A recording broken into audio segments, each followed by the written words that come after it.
Let her sleep on the couch. Those 5 words shattered everything I thought I knew about family love. I was standing behind the kitchen door of the beach house I had rented with my own savings, listening to my daughter-in-law divide up the rooms as if she were the owner. Her mother gets the master. The kids can take the back bedroom. Daniel and I will take the one with the balcony and let her sleep on the couch. She didn't even say my name, just her, like I was an unwanted guest, not the woman who had raised her husband and paid for this entire vacation. My name is Alina Brooks. I'm 67 years old, and 3 months ago I learned that sometimes the deepest wounds come not from strangers but from those you love the most. This trip was supposed to be a dream. A week in a quiet Florida beach house where I could finally spend time with my son Daniel, his wife Vanessa, and my 2 grandchildren. I imagined morning walks by the shore, laughter around the dinner table, and memories we'd cherish for years. Instead, I stood frozen behind that door, my heart pounding as I listened to Vanessa mock me on the phone. "Mom, you'll see, she won't complain. She's one of those old ladies who does anything to be liked. She even paid for the house without us asking." Each word hit harder than the last. The woman who had once smiled at me like a daughter was now treating me like a burden. I leaned against the doorframe, feeling the strength drain from my legs. I had spent my entire life working double shifts, sewing uniforms at the factory so Daniel could have an education, selling my gold earrings to help him start his business. Every wrinkle on my hands told the story of sacrifice. And yet here I was being told I should sleep on a couch in the house I had paid for. That night, as the waves crashed softly against the shore outside, I watched from the kitchen window while they toasted on the terrace with the wine I had bought. They were laughing, celebrating their free vacation while I stood alone, invisible. For the first time since my husband passed away, I didn't cry out of sadness. I cried out of anger. Something inside me cracked open. I was done being the quiet, agreeable mother who never caused trouble. But Vanessa made one mistake that night, one that would change everything. She left her cell phone unlocked on the kitchen counter. And what I found on that phone before sunrise would not only change my life, it would destroy the perfect world she thought she had built. To understand how I ended up standing behind that kitchen door, you need to know who I was before that night. My story began more than 40 years ago when I became a widow at just 23. My husband, Mark, died in a construction accident, leaving me with an 8-month-old baby and a mountain of debt. That baby was Daniel, my entire reason for living. I woke up every day before dawn, took the bus to the textile factory, and worked 8 hours stitching school uniforms. After that, I cleaned offices until late at night. My hands bled, my back ached, but every dollar I earned had Daniel's name on it. When he told me at 5 years old that he wanted to be an engineer, I promised him he would be, even if it meant selling everything I owned. I sold my wedding ring to pay for his high school. I sold my earrings to buy his college textbooks. And when he graduated with honors, I sat in the front row wearing a mendied dress, crying tears of pride. Daniel was a good son, respectful, hardworking, the kind of man every mother dreams of raising. After college, he found a job at an engineering firm. 2 years later, he came home one evening, his eyes shining with excitement. "Mom, I want to start my own company," he said. "I have a partner and a plan, I just need a little help to get started." I didn't hesitate. I handed him the $1,200 I had saved over 20 years. That money was my safety net, but for him, it became the foundation of his future. Within a few years, Daniel's company took off. He bought a house, a new truck, and nice suits for work. I still lived in the same small 2-bedroom home, but I didn't mind. Seeing him succeed was enough. I thought my sacrifices had finally paid off, and for a while they had, until Vanessa entered our lives. I first met Vanessa one Sunday after church. Daniel introduced her to me in the courtyard, his arm proudly around her shoulders. "Mom," Daniel said, his voice full of affection, "this is Vanessa. She works as a financial manager at a bank." Vanessa smiled warmly and reached for my hands. "Mrs. Brooks, I've heard so much about you. Daniel always says he owes everything to your hard work." Her voice was sweet, her manners impeccable. I remember thinking how lucky my son was. She seemed perfect. Too perfect, perhaps. At first, everything felt wonderful. She visited often, helped me cook, asked about my health. But little by little, something began to change. The warmth in her voice turned into polite distance. The smiles became shorter, the calls less frequent. Daniel began missing our Sunday lunches. Vanessa's family already made plans, he'd say apologetically. I understood, or at least I told myself I did. Newlyweds needed time to build their life, but soon the small signs became impossible to ignore. The family dinners I once hosted stopped happening. Vanessa would organize gatherings and conveniently forget to invite me. "Oh, Mrs. Brooks, I'm so sorry, it completely slipped my mind." Yet her parents, her sisters, and her cousins were always there. Even Daniel's home began to change. The photos of him as a child disappeared from the walls. The pillows I had knitted were replaced with sleek designer ones. When I visited, I no longer felt welcome. I felt like an intruder. The worst part came when my grandchildren were born, Liam and Sophie. They became the center of my world, my reason to keep going, but Vanessa found a way to control even that. "The kids need structure," she told me one day. "Too many visits confuse them, it's better if they come on weekends." Weekends became once a month turned into holidays only. Eventually, I saw them so rarely that they stopped running into my arms when they saw me. By my 65th birthday, I was no longer a part of their daily life. That evening, I waited all day for Daniel and the kids to visit. I cooked his favorite meal, set the table with my best dishes, and even bought a small cake. He arrived alone late at night, full of guilt. "Sorry, Mom," he said. "Vanessa's family had a birthday dinner and we couldn't get away." That was the moment I realized I wasn't family anymore. I was an afterthought.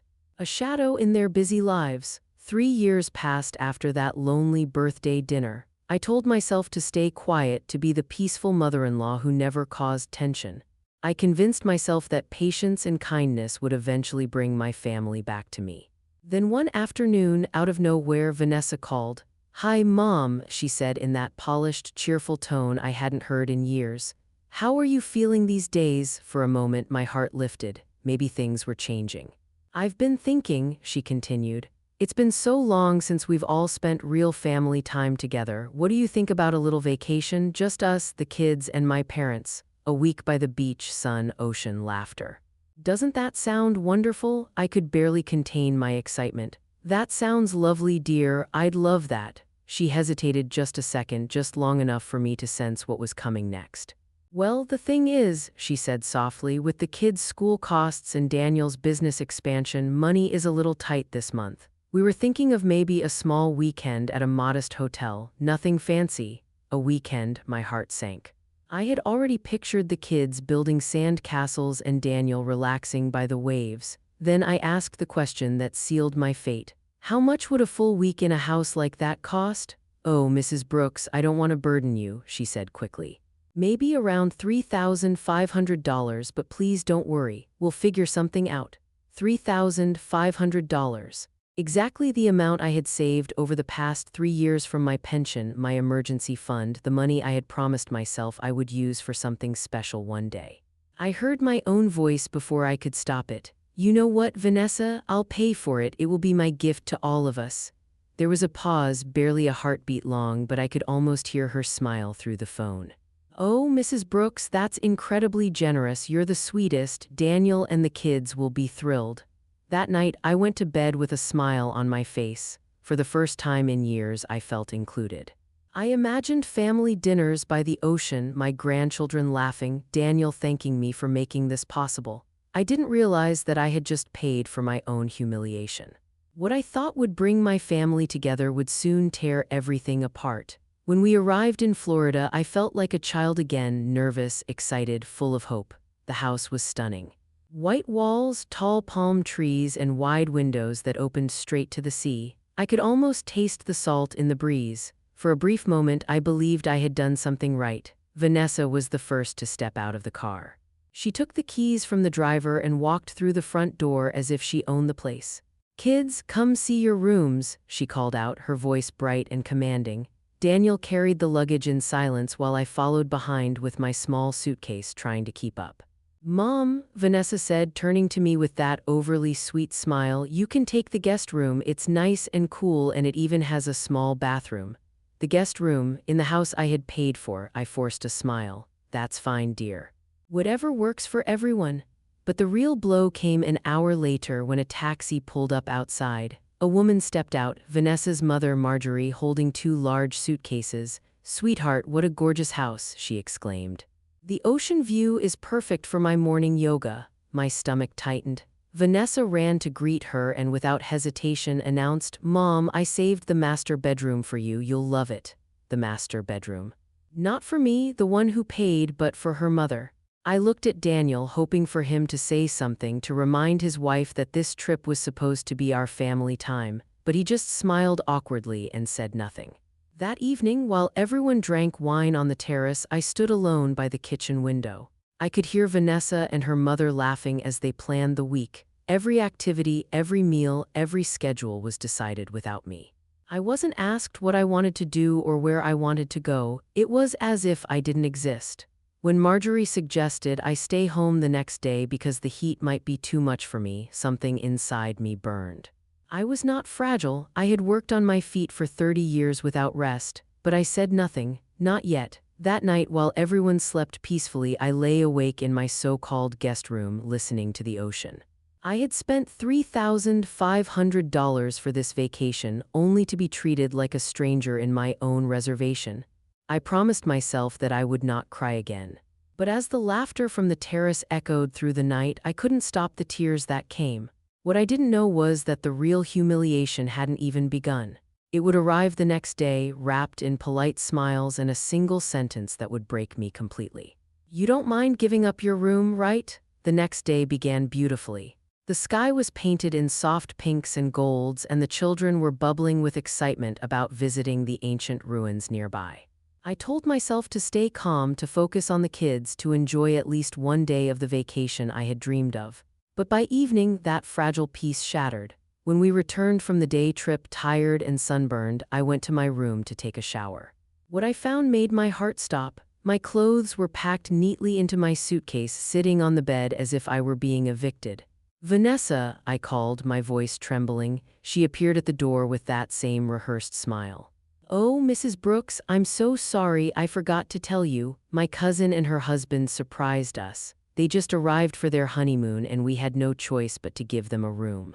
You don't mind sleeping on the couch, do you?" The couch, again. I stared at her in disbelief. "Vanessa, I paid for this house, surely there's another solution."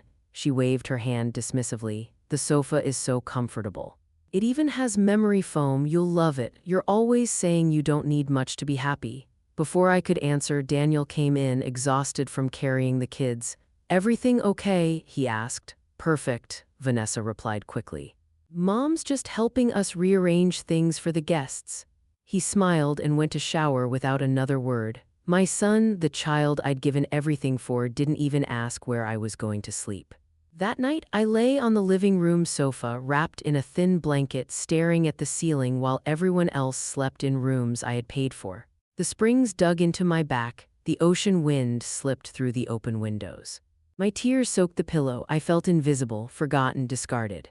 Then, around 2 o'clock in the morning, I heard footsteps in the kitchen. Vanessa's voice, hushed and mocking, drifted through the dark. "Linda, you won't believe how easy it was," she whispered on the phone. "The old woman paid for everything, $3,500, and now she's sleeping on the couch." My heart froze. "She won't complain," Vanessa continued. "She's desperate to be liked. And soon Daniel will think she needs professional care. Once she's in a home, we can handle everything, especially her house." That was the moment I realized the vacation wasn't just cruel, it was a setup.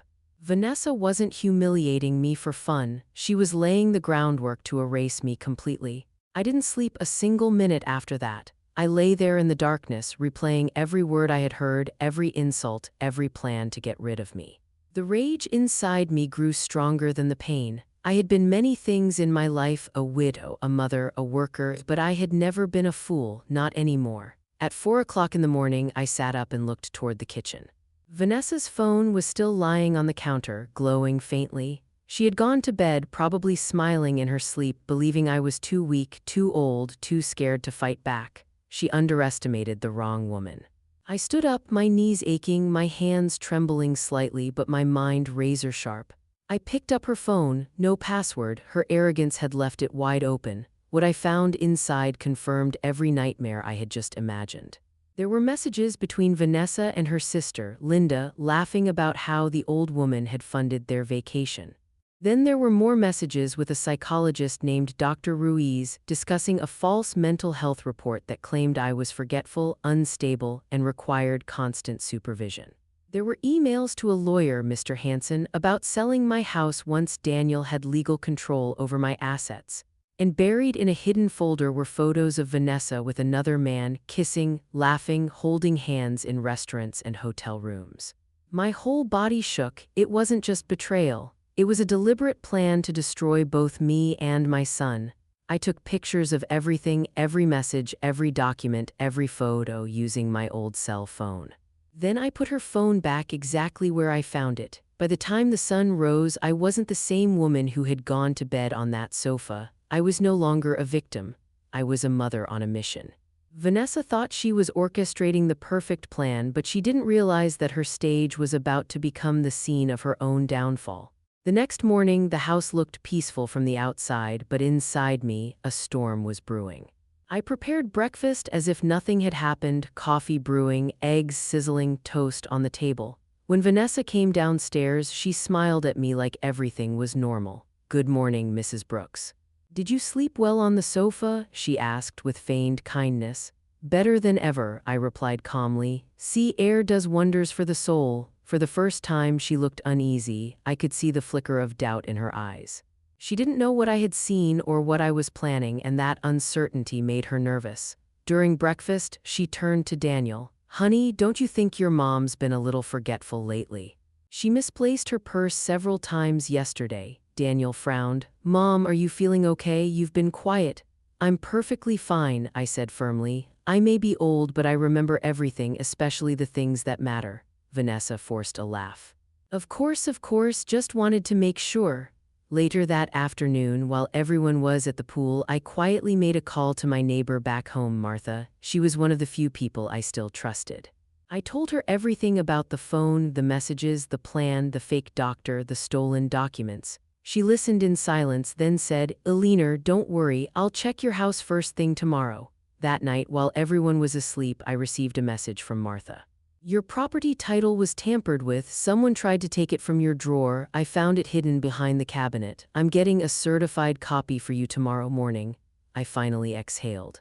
The house that had cost me 30 years of my life was safe for now. The next morning, Vanessa grew impatient. "Mrs. Brooks, we need you to sign some documents for your health insurance," she said casually over breakfast.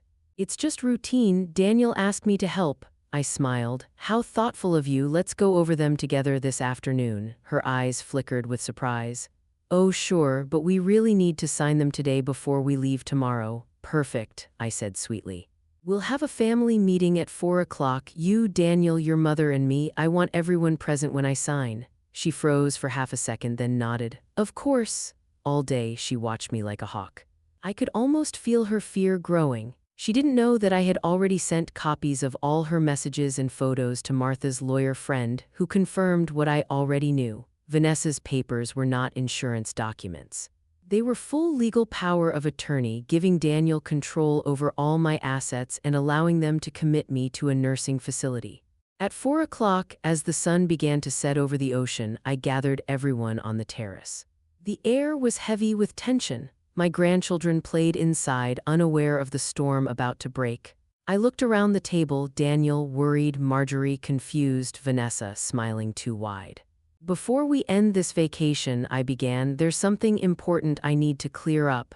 Vanessa leaned forward. "Of course, Mrs. Brooks, do you have the papers ready?" "Yes," I said, pulling out a folder. "But before I sign anything, we should all see what's really inside." Her smile faltered. I opened the folder and laid the printed screenshots on the table. "These are your messages, Vanessa. The ones where you call me a pathetic old woman who paid for everything. The ones where you plan to sell my house and fake medical records to have me committed." Daniel's face drained of color. "Vanessa, what is she talking about?"